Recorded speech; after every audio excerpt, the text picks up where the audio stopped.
Pakistan cricket team जी रांदीगराणी Fatima Sana women emerging cricket of the year जो एवॉर्ड खटे वरितो। पाकिस्तान क्रिकेट बोर्ड के मैनेजिंग डायरेक्टर वसीम खान फातिमा सना के एवॉर्ड ॾिनो। कराची में जन्म वठंदड़ 19 वरनि जी फातिमा सना 6 मई 2019 ते ॾखण अफ्रीका जी वुमेन टीम खिलाफ़ मैच सां कैरियर जी शुरुआत कई, जंहिंखां पोइ हूअ 4 T20 मैचेस में क़ौमी वुमेन टीम जी नुमाइंदगी करे चुकी आहे। 13वीं क़ौमी वुमेन फुटबॉल चैंपियनशिप सुभाणे खां कराची में शुरू थींदी। मॉडल टाउन फुटबॉल क्लब के दस्तबरदारी खां पोइ टूर्नामेंट में हाणे 19 टीमुनि में मुक़ाबला थींदा।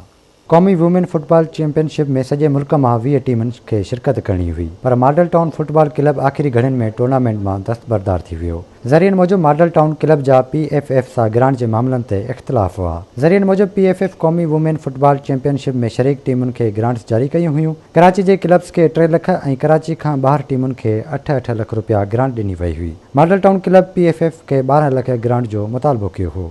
PFF के डायरेक्टर टेक्निकल वधिक चयो त रांदीगरनि जी मदद लाइ PFF 24 कलाकनि जी हेल्पलाइन बि क़ाइमु कई आहे।